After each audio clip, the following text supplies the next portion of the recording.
Focus کریں کہ what is being said, کہ کہا کیا جا رہا ہے اور اس سے جو آپ کو سمجھ آ رہی ہے اس کا آپ کی زندگی میں کیا اثر پڑے گا.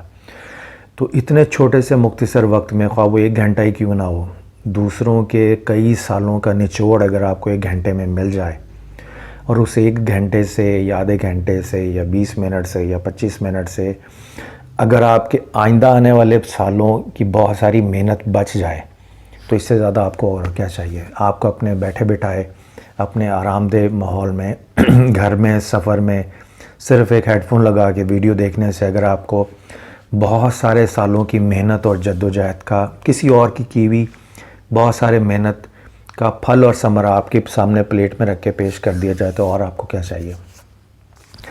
تو یہ ایک چھوٹا سا مختصر تمہیدی گفتگو تھی. آئیے پہلے کتاب کی طرف جاتے ہیں، اس میں دیکھتے ہیں کہ کیا ہے، اس کے بعد پھر میں آپ کو آتھر سے ملواؤں گا.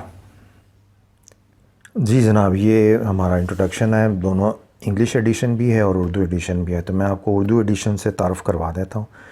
انگلش ایڈیشن میں تھوڑا سا دکھا دوں گا کہ آپ کو کہاں سے ملے گا اگر آپ کو یہ خریدنا ہو.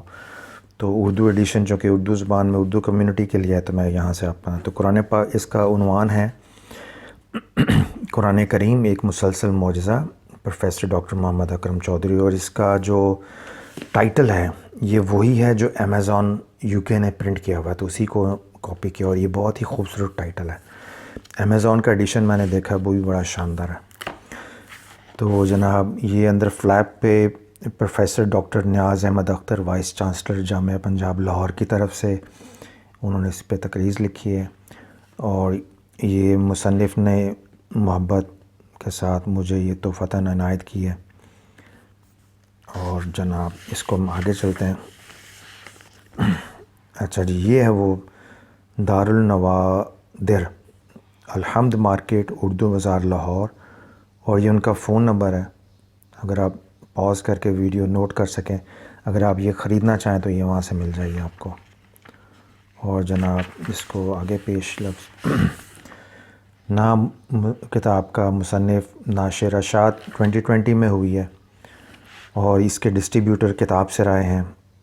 اور یہ فضلی بک مارکیٹ آپ کو، یہ کراچی میں، اور یہ اردو بازار میں ہے. تو یہاں تو میں گیا ہوں، یہاں بھی میں گیا ہوں. یہ دونوں بڑے اچھے پبلشرز ہیں. اور آپ نے اس کا انتساب کیا چودھری محمد ثناء اللہ مرحوم کے نام، جنہوں نے میرے دل میں عربی زبان کی محبت بوئی، جو قرآن کریم اور اہل جنت کی زبان ہے. اور یہ اس کی فہرست ہیں. فہرست میں جناب آپ کا پہلا چیپٹر اس کا ہے تلاوت قرآن کریم کے آداب، دوسرا ہے وحی، اس کی تاریخ جمع تدوین کے اوپر ہے. اس کے بعد یہ آپ چلتے آئیں گے دوسرا، اور اس میں یہ قرآن کریم اور دیگر صحائف سماویہ، تورات، زبور، انجیل، قرآن کریم، کمپیریٹیو ریلیجن پہ جو پڑھنے والے ان کے لیے یہ اچھا ہے. تیسرا باب قرآن فہمی کے لیے حدیث کیوں ضروری ہے، اور چوتھا باب ہے قرآن کریم کے بنیادی موضوعات. پانچواں باب ہے قرآن کریم کی زبان، ترجمہ، لہجاتی اختلاف اور ہفتہ قرات. تو یہ بڑا شاندار ہے. چھٹا جو ہے اس کا اعجاز قرآن کی ایک نئی جہت، توسیع الدلالت، توسع الدلالت اور قرآن کریم. ساتواں باب اس کا قرآن کریم اور آداب معاشرت. میری اردو کو اتنی اچھی نہیں ہے، اگر کہیں تلفظ میں غلطی ہو جائے تو میں اس کے لیے معذرت چاہتا ہوں. اور اس میں پھر آپ دیکھیے گا 8واں باب جو ہے قرآن کریم تضادات سے پاک کتاب. اور اس کے بعد جناب 9واں چیپٹر آتا ہے تعلیم اور قرآن کریم، مدارس عربیہ، تعارف اور اہداف کیوں حاصل نہ ہو سکے. تو یہ ایک فکری اور علمی گفتگو ہے. 10واں چیپٹر جو ہے قرآن کریم اور مستشرقین کے اوپر ہے. 11واں چیپٹر جو اس کا ہے قرآن کریم اور قوانین فطرت کے اوپر ہے. اور یہ آپ دیکھتے آئیے گا. 12واں چیپٹر جو ہے قرآن کریم اور سماجی معاملات کے اوپر ہے. اور 13واں باب جو ہے وہ متفرقات کے اوپر ہے. تو یہ جو خاص طور پہ قوانین فطرت کے اوپر ہے، یہ بڑی شاندار گفتگو ہے. اس کے اندر بڑی جتنے بھی ہمارے آج کل کے موٹیویشنل سپیکر ہیں وہ اس کو استعمال کر سکتے ہیں. اور اس میں متفرقات میں قرآن کریم اور علامہ اقبال ہے، قرآن کریم اور وسائل کا ضیاع، پانی کا ضیاع، اور بعض انٹلیکچوئل، اور قرآن کریم اور رمضان المبارک ہے کے حوالے سے ہے. دلوں کو زنگ کو کیسے پاک کیا جا سکتا ہے. تو یہ اگر آپ دیکھیں تو یہ جناب 13 چیپٹرز کے اوپر کتاب ہے، اور اس کے ٹوٹل جو اس کے ہیں پیجز تقریض وغیرہ سب ملا کے تو 322 ہیں. یہ حوالہ جات اینڈ پہ ان کے ہیں، حواشی وغیرہ، اور جو کتاب کا ٹیکسٹ ہے وہ 319 کے اوپر ختم ہوتا ہے. اور بیک اینڈ پہ فلیپ پہ اندر پروفیسر ڈاکٹر محمد اکرم چودھری صاحب کا ایک تعارف ہے، جو تعارف بھی لکھا ہے انہوں نے professor doctor Shahbaz Arif university of Lahore سے. تو یہ ان کا ایک تعارف ہے بیک گراؤنڈ پہ. اور بیک اینڈ پہ جناب جیسے میں نے کہا تھا، یہ اردو ترجمہ آپ کے ہاتھ میں جو ہے یہ ڈاکٹر عبدالقدیر خان صاحب کی خواہش پہ انگریزی سے اردو میں ٹرانسلیٹ ہو کے تو یہ چھپا ہے. اور یہ کہتے ہیں، میں ان کا پڑھتا ہوں، مشہور تعلیمی اور مذہبی اسکالر جناب پروفیسر ڈاکٹر محمد اکرم چودھری کی تصنیف کردہ اس کتاب کا بنیادی مقصد قرآن کریم کے الوہی کردار کو تاریخی اور سائنسی حوالوں سے ثابت کرنا ہے. قرآنی آیات کا 1/5 حصہ تو قوانین فطرت کے متنوع پہلو پر مشتمل ہے. جو شخص ان قوانین فطرت سے واقف نہیں یا اس حوالے سے جدید علمی پیش رفتوں سے بھرپور آگاہی نہیں رکھتا، وہ قرآن کریم کی ایسی آیات کے ترجمہ و تفسیر کا حق ادا نہیں کر سکتا. کتاب اس حوالے سے بھی ایک جامع اساس فراہم کرتی ہے. مجھے یقین کامل ہے کہ ڈاکٹر صاحب کی یہ کاوش نہ صرف قرآنی مطالعے کے حوالے سے اہم اضافہ ہوگی، بلکہ جدید ذہن کے علمی اور سائنسی حوالوں کا مؤثر جواب بھی بنے گی. نیز قرآن کریم کے الوہی کردار کے اس بات کے ضمن میں بطور ایک حوالہ جاتی کتاب ثابت ہوگی. محسن پاکستان ڈاکٹر عبدالقدیر خان. اسی طرح American journal of Islamic social sciences کے ہیں ایسوسیٹ ایڈیٹر بشیر نافع، ان کا ایک خوبصورت چھوٹا سا تقریض ہے، وہ آپ دیکھ لیجئے گا. اور نیچے یہ جو ڈسٹریبیوٹرز ہیں کتاب سرائے اور فضلی بک ان کا یہ ہے. اور بیک اینڈ پہ آپ دیکھ لیجئے اس کا کتنا خوبصورت ٹائٹل ہے، بیوٹیفل، اٹس ریئلی بیوٹیفل. تو میں اب اس کے کانٹینٹ پہ نہیں جانا چاہ رہا، کیونکہ جب آپ یہ کتاب پڑھیں گے اور ہر چیپٹر کے اینڈ پہ آپ یہ دیکھ لیجئے گا کہ اس کے حوالے اس کے چیپٹر کے اینڈ پہ ہیں. اور یہ عظیم ذخیرہ ہے حوالہ جات کا، اور بہت ساری شاندار ڈسکشنز ہیں. تو میں اگر اس پہ گیا تو بہت لمبا ہو جائے گا. میں نے آپ کو بیسک انٹروڈکشن قرآن اس کتاب کا کرا دیا ہے کہ علوم القرآن کے حوالے سے اس فیلڈ پر جتنی کتابیں لکھی گئی ہیں ان میں یہ ایک بڑا شاندار اضافہ ہے. اور بہت ساری جہتوں سے جب آپ آتھر کی زبان سے خود گفتگو سنیں گے تو آپ کو اس کے کنٹینٹ سے ویسے ہی میری گفتگو سے زیادہ تعارف حاصل ہو جائے گا. اس لیے کتاب کو پڑھنے کے لیے میں ریکمینڈ کروں گا کہ آپ کتاب کو ضرور خریدیں، تاکہ خرید کے جو پڑھ کے ڈائریکٹلی ایک پرسپیکٹیو آپ ڈیولپ کریں گے، وہ اس کا اپنا مزہ ہے. اور میں پھر آخر میں اس کو دوبارہ آپ کے لیے دارالنور ہے،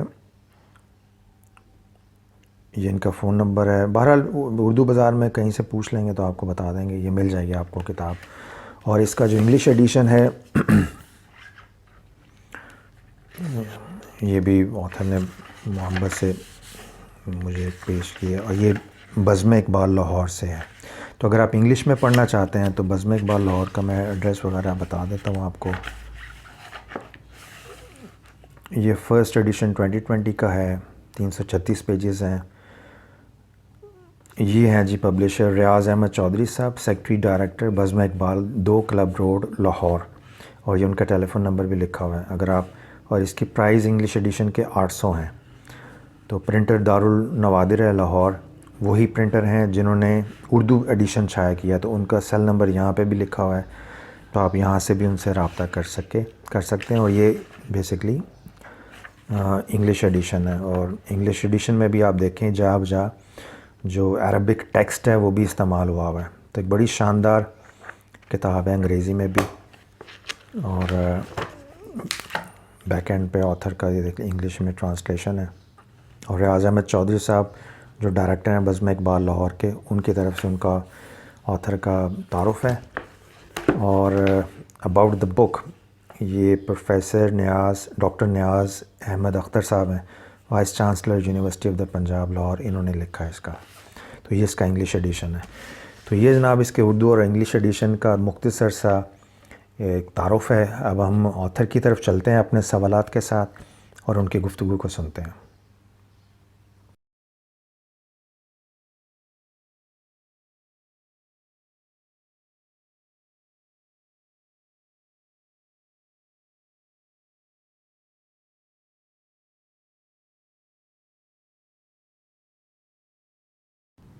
بسم اللہ الرحمن الرحیم. اچھا ڈاکٹر صاحب یہ بتائیے، نوجوان نسل کو جو ابھی الیکٹرانک میڈیا کے ساتھ ڈیولپ ہو رہی ہے، ان کو ہمارے بزرگوں کی جو ہسٹوریکل یا اکیڈمک اچیومنٹس ہیں، جو ہمارا کلچرل وزڈم ہے، جو ہمارا اکیڈمک وزڈم ہے، ان سے روشناس کروانے کے لیے، ان سے کنیکٹ کروانے کے لیے میں چاہوں گا آپ اپنا تھوڑا سا مختصر سا تعارف کروائیں، جو ایک کتاب دوست طالب علم کے لیے بھی انسپائریشنل ہو اور ایک علم سے محبت رکھنے والے آدمی کے لیے بھی یعنی رہنمائی کا کام دے. بسم اللہ الرحمن الرحیم. نعیم صاحب، شاید یہ کریڈٹ والدین کا ہوتا ہے کہ والدین بچے کے اندر ایک شمع روشن کرتے ہیں کہ تم نے زندگی میں کوئی کام کرنا ہے. میرے ابا حضور خود تو انجینئر تھے، ان کا شوق تھا کہ ایک بیٹے کو بہت عربی پڑھانی ہے. عربی پڑھنے کے لیے میں نے بہت بچپن سے کہ کالج بھی نہیں چھوڑنا اور اس کے ساتھ ساتھ مدارس عربیہ میں جو دینی تعلیم ہے اس کو بھی مکمل کرنا ہے. تو میں نے ادیب عربی، جس کو مولوی کہتے ہیں، میں نے مولوی کا امتحان دیا، پنجاب میں نے پوزیشن لی. پھر میں نے مولوی فاضل کا امتحان دیا. پھر میں نے درس نظامی کی بڑی بڑی ساری کتابیں پڑھیں اور عام ایم اے کر کے پنجاب یونیورسٹی میں ریگولر طالب علم کے طور پر اورینٹل کالج پنجاب یونیورسٹی سے میں نے ایم اے عربی کیا. اور ایم اے عربی جب میں نے کیا تو آئی واز جسٹ 19.5. ابا جان نے کہا کہ ٹھیک ہے، تیرے نمبر بہت اچھے ہیں، تیری ڈسٹنکشن ہے، تجھے نوکری تو مل جائے گی، بہتر ہوگا تم ایک ایم اے اور کر لو. تو پھر میری سوچ یہ تھی کہ انسان اپنے مسائل کے لیے آج تک کیا کیا سوچتا رہا. اچھا، اس زمانے میں، یہ میں 69 70 71 کی بات کرتا ہوں، اس زمانے میں پاکستانی یونیورسٹیوں میں 2 ایم اے کرنے کی اجازت تھی. پھر دوسرا ایم اے میں نے فلسفہ میں کیا، گورنمنٹ کالج لاہور سے 2 سال باقاعدہ طالب علم رہ کے. تو میں نے ایم اے عربی کیا، مولوی فاضل کیا، درس نظامی میں نے پڑھا اور اس کے بعد گورنمنٹ کالج لاہور سے میں نے ایم اے فلسفہ کیا. ایم اے فلسفہ کرنے کے بعد ڈاکٹر صاحب میرا فیلڈ قرآن کریم بن گیا. فلسفہ تو پڑھا ہی کہ انسان اپنے مسائل کے حل کے لیے آج تک کیا کیا سوچتا رہا، اور سماوی اور ابدی ہدایت اس کے لیے جو اللہ کے رسول لائے وہ کیا ہے. تو اصل میرا فیلڈ قرآن کریم بن گیا. جب قرآن کریم میرا فیلڈ بنا تو میں نے پی ایچ ڈی کی ام القریٰ یونیورسٹی مکہ مکرمہ اور یونیورسٹی آف گلاسگو برطانیہ سے، اسکاٹ لینڈ برطانیہ سے. تو وہ میرا قرآن کریم ہی کے ایک آسپیکٹ پہ کہ کیا قرآن کریم نے مترادفات استعمال کیے ہیں، گویا کہ یہ ایک سیمینٹک اور لنگوسٹک اسٹڈی تھی قرآن کریم کی. جب میں نے وہ کام کیا اور اس کے بعد پھر اپنے تعلیمی کیریئر میں فل برائٹر کے طور پر، سینئر فل برائٹر کے طور پر میرا انتخاب ہوا. تو میں امریکہ کی 2 بڑی یونیورسٹیوں میں، university of Colorado Boulder campus میں اور یونیورسٹی آف ایریزونا ٹوسان میں، تو میں نے وہاں 1 تعلیمی سال وہاں صرف کیا. ہاں، اس سے پہلے 1 سال میں نے اجمیوں کو عربی پڑھانے کا کورس بھی کیا، ڈپلومہ کیا یونیورسٹی آف ریاض سے. اس وقت اس کا نام یونیورسٹی آف ریاض تھا، جو بعد میں کنگ سعود ریاض یونیورسٹی بنی. تو یہ ہمارا تعلیمی سفر ہے. تو قرآن کریم ہمارا موضوع بن گیا. اچھا، قرآن کریم موضوع جو بنا اس کا شاید سب سے بڑا سبب یہ تھا کہ ایک حدیث مجھے ہمیشہ یاد دلاتی رہی کہ اس فیلڈ پہ ابھی کام ہونا باقی ہے، وہ رسول اللہ صلی اللہ علیہ وسلم کا فرمان تھا۔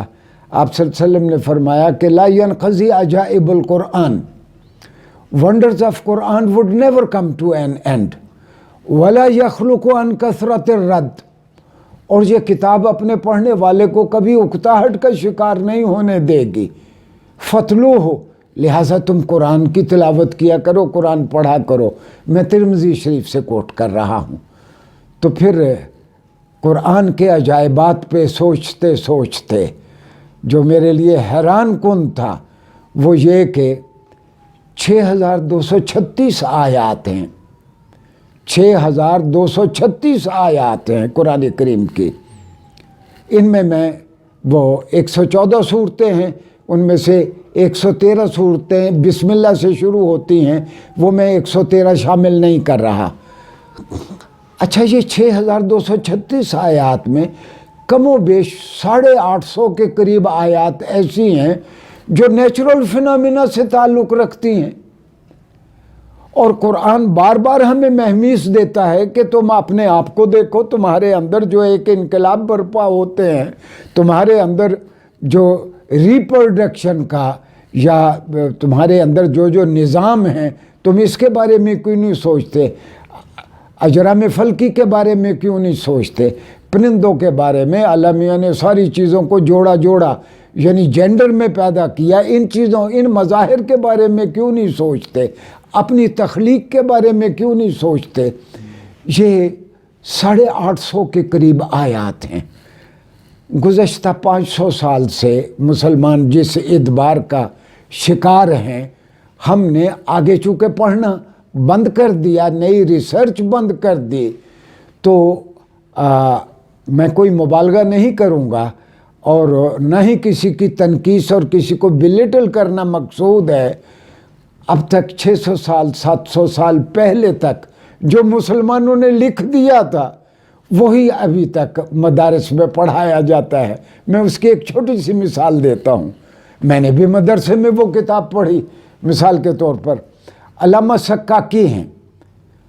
علامہ سکاکی پولی میتھ اپنے زمانے کا وہ ہمہ جہت عالم، وہ 1340 یا 1341 میں فوت ہوئے، یعنی 750 پونے 800 سال پرانی شخصیت ہیں۔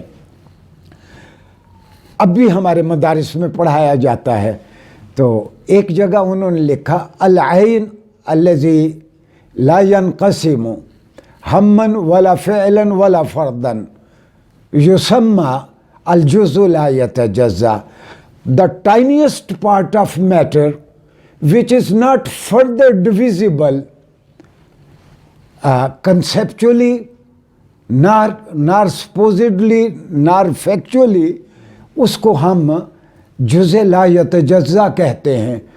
اب آپ دیکھیں کہ 750 سال 800 سال پہلے مسلمان یہ بحث کر رہے ہیں کہ whether this tiniest part is further divisible or not۔ اچھا، یہ تحقیق پچھلی صدی کی پہلے ربع تک 2030 2040 تک، یہ تو تحقیق اس وقت غلط ثابت ہوئی جب وہ ایٹم ٹوٹ گیا اور نیوٹرون پروٹون میں بدلا، انرجی میں وہ ٹرانسفارم ہو گیا۔ میرے لیے جو تکلیف دہ تھا کہ مدارس عربیہ میں ہم پڑھتے تھے، تو میں نے اپنے شیخ سے کہا کہ شیخ یہ 800 سال پہلے علامہ نے ٹھیک کہا تھا، لیکن اب یہ نظریہ غلط ثابت ہو گیا ہے۔ اب وہ ٹائنیسٹ پارٹ جو ہے وہ انرجی میں ٹرانسفارم ہو جاتا ہے جب وہ ٹوٹتا ہے۔ مجھے پھر بات سمجھ آئی کہ یہ مدرسے کا مائنڈ سیٹ کیا ہے۔ مولانا مجھے کہنے لگے، دیکھو اکرم، یہ میں کل کے چھوکرے کی بات مانوں، اس وقت میں بچہ تھا، میں فرسٹ ایئر میں تھا، ساتھ میں مدرسے میں بھی پڑھتا تھا۔ میں کل کے چھوکرے کی بات مانوں یا علامہ سکاکی اور علامہ تفتزانی کی بات مانوں؟ یعنی یہ مائنڈ سیٹ ہے۔ دراصل یہ قرآن کریم جو آیا، یہ 14 صدیوں کے لیے یا 12 صدیوں کے لیے نہیں آیا۔ یہ جب تک قیامت نہیں ہو جاتا، یہ دنیا ہمارے پاس ہے، اور دنیا کو ہم تب سمجھیں گے جب ہم ایکسپیریمنٹ کریں گے، جب ہم اس کے اجزاء کو اور اس کے فنامنے کو سمجھنے کی کوشش کریں گے۔ تو قرآن میرا پھر ہدف یہ بن گیا کہ میں نے ابنائے وطن کی اور خاص طور پر اپنے بچوں کی میں نے توجہ اس جانب مبذول کروانی ہے کہ یہ قرآن میں تو یہ بھی لکھا ہوا ہے، آپ اس کارگہ حیات اللہ میاں نے اس ویرانہ آباد نما کو کس طرح سجا رکھا ہے، کن قوانین کے تحت یہ زندگی کام کرتی ہے، تو قرآن اس کی جانب اشارہ کرتا ہے۔ تو قرآن کو ذریعہ علم سمجھ کے، قرآن کو ایونیو آف نالج سمجھ کے آپ قرآن کو پڑھیں۔ یہ سورس آف گریس تو ہے ہی، لیکن ہم نے ابھی تک صرف اس کو برکت کا ذریعہ بنایا ہوا ہے، اس کو ایونیو آف نالج نہیں بنایا۔ تو پھر گویا میں نے ایک مشن کی صورت اختیار کر لی، اور اب میں لنکڈ ان پہ لکھتا ہوں قرآن کے ڈیوائن کریکٹر پہ۔ 9,500 10,000 کے قریب غیر مسلم بھی ہیں۔ ڈاکٹر نعیم صاحب، میرا سب سے اچھا دن وہ ہوتا ہے جب مجھے کوئی غیر مسلم قرآن کی آیت سمجھ کے کہے certainly this is divine design, محمد صلی اللہ علیہ وسلم cannot be author of this idea، یہ خدا کا کلام ہے۔ تو میں لنکڈ ان پہ لکھتا ہوں آج کل میں نے پھر یوٹیوب پہ میں 5 منٹ کے 7 منٹ کے چھوٹے چھوٹے پروگرام اردو میں، وہ میں انگریزی میں لکھتا ہوں لنکڈ ان پہ، عربی میں بھی میں لکھتا ہوں۔ عربی میں مکہ یونیورسٹی نے میری کتاب بھی عربی میں شائع کی تھی، ایک چھوٹی سی، لیکن اب میں اپنے وطن کو سمجھانے کے لیے، اور اردو اس وقت دنیا کی تیسری بڑی زبان ہے، بہت بڑی زبان ہے، یعنی 7 ارب آبادی میں سے 6.5 7 ارب میں سے کم از کم 2.5 ارب اردو سمجھتے ہیں۔ تو پھر میں نے اردو میں یوٹیوب میں قرآن اور حدیث کو میں متعارف کرواتا ہوں۔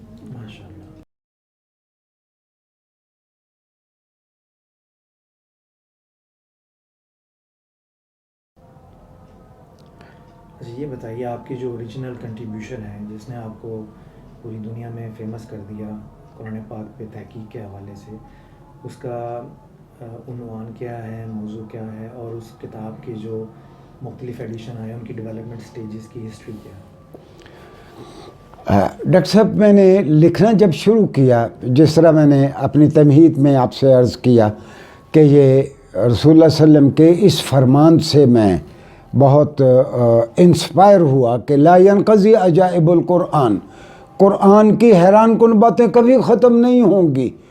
اور مجھے یہ بات سمجھ آ گئی کہ ہمارے ادبار کا اور ہمارے پیچھے رہ جانے کا مسلمانوں کا سبب یہ ہے کہ ہم نے قرآن کو ذریعہ علم نہیں بنایا، ہم نے اس کو صرف برکت کا ذریعہ بنایا ہے۔ اب قرآن کا ہمارے یہاں استعمال کتنا ہے کہ قرآن اٹھا کے قسمیں کھاتے ہیں، بیٹی بیانی ہو تو قرآن کے سائے میں اس کو گزار دیتے ہیں، برا سا خواب آئے تو آیت الکرسی پڑھ لیتے ہیں، اور اگر میرے پروڈیوسر صاحب گھر سے آنے میں ان کو دیر ہو جائے تو ان کی بیگم وہ چاروں کل پڑھ کے پھونک دیتی ہے کہ جی وہ ٹھیک ٹھاک۔ یہی قرآن کا منصب رہ گیا۔ یا پھر سیاستدانوں نے قرآن کو استعمال کیا ہوگا اپنے مقاصد کے لیے، قرآن کو ذریعہ علم کے طور پر ہم نے لینا چھوڑ دیا۔ اور یہ کوئی معمولی بات نہیں ہے۔ رسول اللہ صلی اللہ علیہ وسلم، یہ قرآن کہتا ہے کہ رسول اللہ صلی اللہ علیہ وسلم اللہ کے سامنے شکایت کریں گے کہ انہوں نے اتخذوا ھذا القرآن مہجورا، اس قسم کا بیان ہے کہ رسول اللہ صلی اللہ علیہ وسلم شکایت کریں گے انہوں نے میری کتاب کو، انہوں نے اے اللہ تیری کتاب کو چھوڑ رکھا تھا۔ تو جب میں قرآن کو پڑھا میں نے دیکھا کہ 6,236 آیات میں سے کم و بیش کوئی 900 آیات، ویسے تو بہت سارے ماہرین کہتے ہیں کہ فینومینالوجی سے تعلق رکھنے والا آدھا قرآن ہے، 3200 آیات فینومینالوجی سے، قوانین فطرت سے تعلق رکھتی ہیں، جو میرے جیسے ایک آرٹس کے بندے کو بھی سمجھ آتا ہے کہ یہ قرآن جس اس کارگہ حیات کو جن اصولوں کے تحت اللہ میاں نے رواں دواں کیا ہے، یہ اس کی جانب اشارہ ہے، کم از کم 850 کے قریب آیات ہیں۔ تو میں نے سوچا کہ میں اس کو لوگوں کے سامنے لے آؤں، اور یہ تجربہ اتنا کامیاب رہا، میں نے لنکڈ ان پہ انگریزی میں لکھنا شروع کیا، اپنا عنوان رکھا the divine character of the Quran, the divine character of the Quran. جب اس پہ ہزاروں کی تعداد میں فالورز ہو گئے، اور اس میں زیادہ دلچسپی غیر مسلموں کی تھی، یعنی مثال کے طور پر 31,000 کے قریب میرے اس وقت فالوور ہیں، تو کوئی 10,000 کے قریب اگر ان میں سے غیر مسلم ہیں اور وہ توجہ کرتے ہیں، جب بھی میں ایسی کوئی بات لکھتا ہوں یا یونٹی آف مین کائنڈ کی بات کرتا ہوں، یا قرآن کریم جس طرح احترام آدمیت کی بات کرتا ہے میں اس کو ہائی لائٹ کرتا ہوں، تو پتہ نہیں کتنے گورے مجھے لکھتے ہیں کہ ڈاکٹر چودھری یہ بات تو ہمیں آج تک کسی نے نہیں بتائی۔ اچھا، وہ اس لیے نہیں بتائی کہ ہمارے یہاں جن کا کام تھا دین کو دیگر اقوام تک پہنچانا، انہوں نے انگریزی سے اپنا ناطہ توڑ لیا، ورنہ اللہ کے رسول صلی اللہ علیہ وسلم تو فرمایا کرتے تھے کہ تعلموا لغت قوم، رسول اللہ علیہ وسلم نے فرمایا تم کسی قوم کی زبان پڑھ لو، اس کے شر سے بچ جاؤ گے۔ اچھا، انگریزی کے شر سے ہم اس لیے نہیں بچ سکے امریکنوں سے کہ ہم نے بچنا نہیں چاہا، ورنہ رسول اللہ علیہ وسلم نے بہت ٹھیک فرمایا کہ کسی قوم کے شر سے بچنا ہو تو اس کی زبان آپ کو آنی چاہیے۔ اچھا، اب جو انٹرنیشنل لینگویجز ہیں، ہونا تو یہ چاہیے کہ یہ قرآن کریم ان لینگویجز میں اس پیرائے میں وہاں کے لوگوں کو اس کا پیغام پہنچایا جاتا جو وہ سمجھتے ہیں۔ ہم تو یہاں سے وہ تبلیغی مشن بھی جاتے ہیں، وہ بھی جا کے اردو میں بات کرتے ہیں۔ ہونا تو یہ چاہیے تھا کہ جس علاقے میں ہم جا رہے ہیں وہاں کی زبان سیکھ کے وہاں کے لوگوں کو بتائیں کہ قرآن میں یہ لکھا ہے۔ تو پھر میں نے لنکڈ ان پہ لکھنا شروع کیا۔ جب میں نے لنکڈ ان پہ لکھنا شروع کیا، لنکڈ ان پہ لکھنے کے بعد جب میں نے لوگوں کا رسپانس دیکھا تو وہ اچھا بڑا خاصا میٹیریل ہو گیا۔ وہ سارا میٹیریل میں نے امیزون کو بھیج دیا۔ جب میں نے امیزون کو بھیجا تو امیزون UK نے یہ میری کتاب شائع کر دی۔ امیزون UK نے یہ میری کتاب شائع کر دی اور بہت اچھے انداز میں شائع کی۔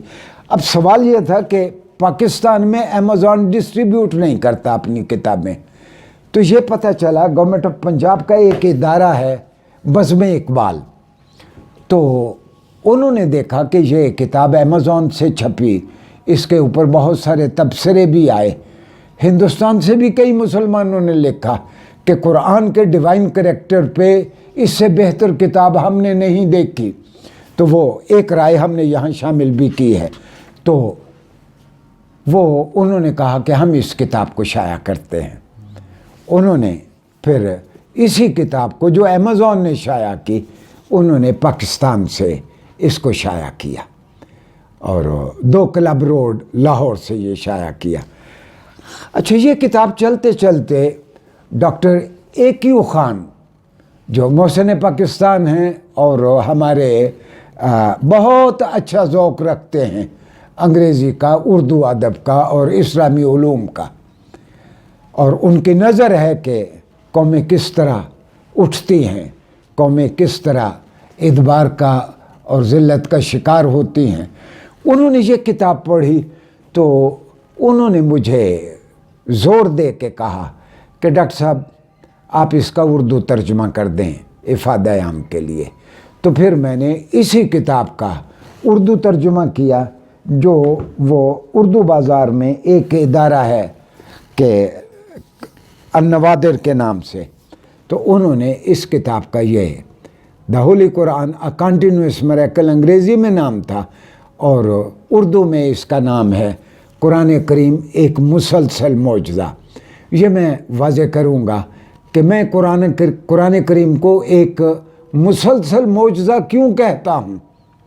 ویسے علم تفسیر میں اعجاز القرآن باقاعدہ ایک فیلڈ ہے کہ وہ جس طرح علمیہ نے کہا اعوذ باللہ من الشیطان الرجیم انا نحن نزلنا الذکر وانا لہ لحافظون، ہم نے یہ قرآن اتارا ہے اور ہم ہی اس کی حفاظت کریں گے، اور ہمارے پاس اس کی امپیریکل ایویڈنس ہے کہ جس طرح رسول اللہ صلی اللہ علیہ وسلم نے قرآن کو تعلیم فرمایا تھا آج تک عین اسی طرح محفوظ ہے۔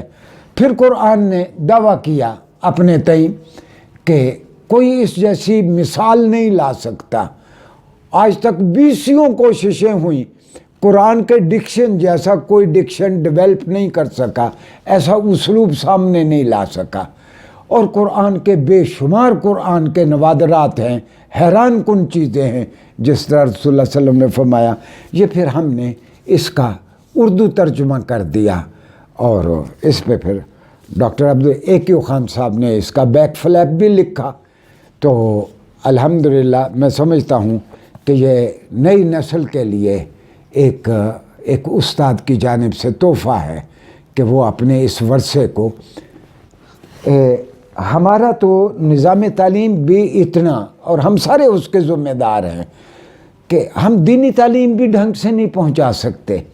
مثال کے طور پر جس نے پاکستان میں پوری عمر گزاری ہے، کوئی پوچھے کہ کتنی کتابیں ہیں تو کہتے ہیں جی 4 کتابیں ہیں، کرونالوجیکل آرڈر میں توریت، زبور، انجیل اور قرآن کریم۔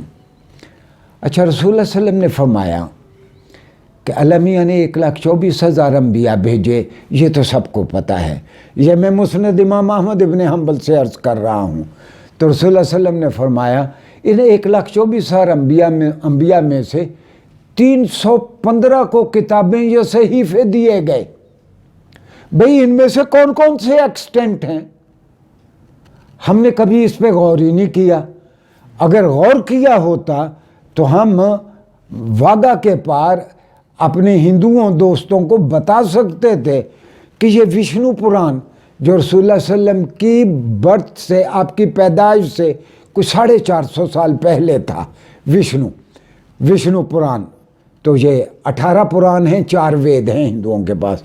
تو رسول اللہ صلی اللہ علیہ وسلم کی آمد سے، ان کی پیدائش سے بھی کچھ 400 سال پہلے وہ وشنو پران میں لکھا ہے کہ قرب قیامت میں صحرا سے ایک شخص اٹھے گا، اس کی ماں کا نام امانت والی، باپ کا نام اللہ کا غلام ہوگا، اس کو اپنے گھر سے نکلنے پہ مجبور کیا جائے گا اور وہ ٹھیک شمال کی جانب ہجرت کرے گا، پھر وہ اپنے ہی گھر کو 10,000 سپاہیوں کے ساتھ فتح کرے گا، اس کے رتھ کو اونٹ کھینچ رہے ہوں گے۔ یہ وشنو پران میں لکھا ہے، اور ان ساری باتیں یہ اگر منطبق ہوتی ہیں تو صرف محمد مصطفیٰ صلی اللہ علیہ وسلم پہ۔ اچھا، وشنو پران میں ایک اور جگہ بھی لکھا ہے کہ اس شخص کے پاس آسمانوں سے ایک گھوڑا آئے گا جو اسے آسمانوں کی سیر کرائے گا۔ اب اس کے بعد کیا شک رہ جاتا ہے؟ یہ میں سمجھتا ہوں ہم اللہ کے یہاں جواب دہ ہیں کہ ہم ہندوستان میں 900 سال حکومت کرتے رہے، ہم ان کو ڈھنگ سے قرآن سے بھی متعارف نہیں کروا سکے، ہم رسول سے بھی متعارف ڈھنگ سے نہیں کروا سکے۔ اب ہماری کوشش تھی کہ کم از کم نئی نسل پرانی نسل سے تھوڑی سی مختلف ہے کہ یہ اینالیٹک ہے، یہ تجزیہ کرتی ہے۔ میں اس کو یوں کہ پرانے زمانے میں ایک رواج تھا، ایک ڈکٹم تھا کہ believe in order to understand, اور آج کے زمانے کا ڈکٹم کیا ہے؟ Doubt in order to understand. اگر کسی چیز کو سمجھنا ہے اس کو ایک بار پرکھ لو۔ تو میں جو نئی نسل سے مخاطب ہوں، میں سیرت کے بھی ایسے پہلو اور قرآن کریم کے بھی ایسے پہلو میں ان کے سامنے لانے کی کوشش کرتا ہوں جس سے یہ نوجوان سیرت لٹریچر کی طرف آ جائے اور قرآن کریم کا طالب علم بن جائے۔ بے شک وہ جغرافیہ پڑھیں، biology, zoology, medical science, engineering, ادب، لا، جو چاہیں پڑھیں، اپنے فیلڈ کے طالب علم رہتے ہوئے ایک بار وہ قرآن پڑھ لیں تو پھر کایا پلٹ ہوگی۔ آپ کی اس کتاب میں قرآن کے کون سے معجزاتی پہلو کو زیادہ نمایاں کیا گیا ہے؟ ڈاکٹر صاحب میں اس پہ اللہ کا شکر ادا کرتا ہوں. ہوا یہ کہ میں نے ایم اے فلسفی کیا تو لنگوسٹکس کی جانب بھی توجہ ہوئی.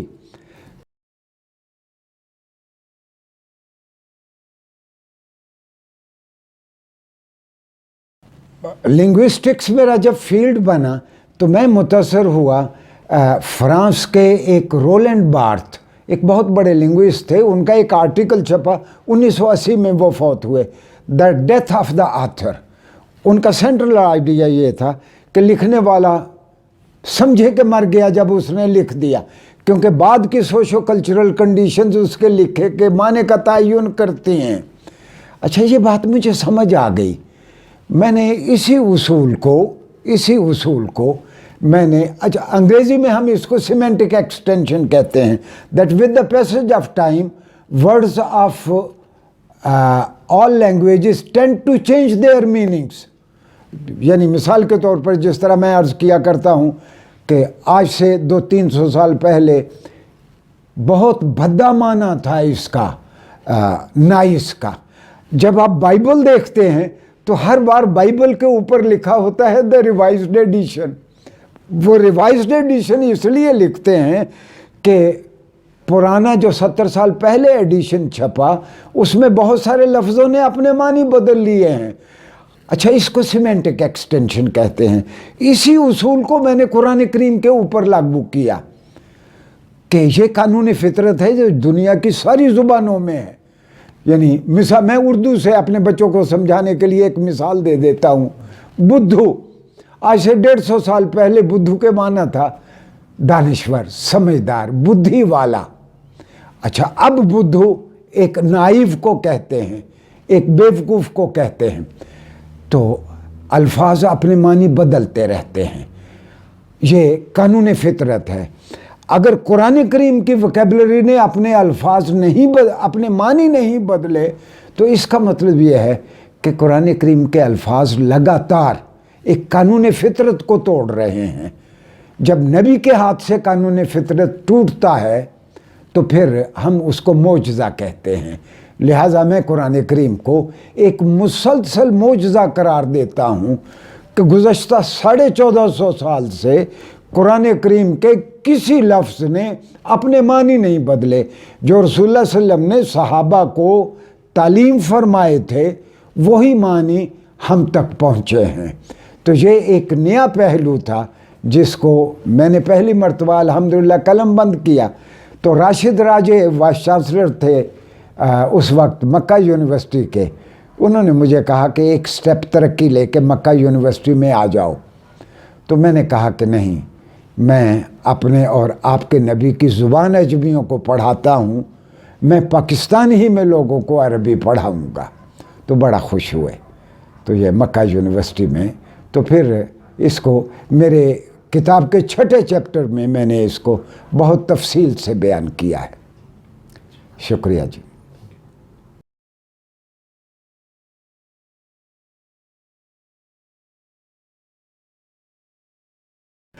ڈاکٹر نعیم صاحب، میں آپ کا بڑا شکر گزار ہوں کہ آپ نے بہت صبر اور تحمل سے میری یہ بہت ساری باتیں سنی. اور میں شکر گزار ان کا بھی ہوں کہ جن کی کتابوں کے ریویو آپ نے پہلے، میں آپ کی 2 3 4 کتابوں کے میں نے آپ کے ریویو سنے، میں اتنا امپریس ہوا اس سے کہ آپ کتاب کی تجلید اور کتاب کی جز بندی سے لے کے کتاب کے کنٹینٹس اور آج اس کتاب کا جو امپیکٹ ہونے چلا ہے آپ سب کا تذکرہ کرتے ہیں. ایسے تجزیہ نگار تھوڑے ہیں جو کتاب پڑھ کے تجزیہ کرتے ہیں، کتاب پہ تبصرہ کرتے ہیں. آپ یقیناً ان میں سے ہیں. تو لاہور کے میرے بہت سارے ساتھی جن کی کتابوں پہ آپ نے لکھا، کرنل صاحب تو جنہوں نے اقبال پہ لکھا، اور وہ چودھری منیر صاحب جنہوں نے مدینہ اکنامکس کے بارے میں لکھا، تو آپ نے ان کی کتابوں کا وہ میں نے خاص طور پر بہت توجہ سے سنا.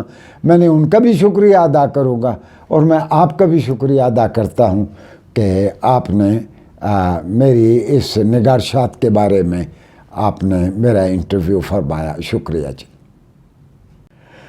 ڈاکٹر نعیم صاحب، میں آپ کا بڑا شکر گزار ہوں کہ آپ نے بہت صبر اور تحمل سے میری یہ بہت ساری باتیں سنی، اور میں شکر گزار ان کا بھی ہوں کہ جن کی کتابوں کے ریویو آپ نے پہلے، میں آپ کی 2 3 4 کتابوں کے میں نے آپ کے ریویو سنے، میں اتنا امپریس ہوا اس سے کہ آپ کتاب کی تجلید اور کتاب کی جز بندی سے لے کے کتاب کے کنٹینٹس اور آج اس کتاب کا جو امپیکٹ ہونے چلا ہے، آپ سب کا تذکرہ کرتے ہیں. ایسے تجزیہ نگار تھوڑے ہیں جو کتاب پڑھ کے تجزیہ کرتے ہیں، کتاب پہ تبصرہ کرتے ہیں. آپ یقیناً ان میں سے ہیں. تو لاہور کے میرے بہت سارے ساتھی جن کی کتابوں پہ آپ نے لکھا، کرنل صاحب تو جنہوں نے اقبال پہ لکھا، اور وہ چودھری منیر صاحب جنہوں نے مدینہ اکنامکس کے بارے میں لکھا، تو آپ نے ان کی کتابوں کا وہ میں نے خاص طور پر بہت توجہ سے سنا. میں نے ان کا بھی شکریہ ادا کروں گا، اور میں آپ کا بھی شکریہ ادا کرتا ہوں کہ آپ نے میری اس نگارشات کے بارے میں آپ نے میرا انٹرویو فرمایا. شکریہ جی.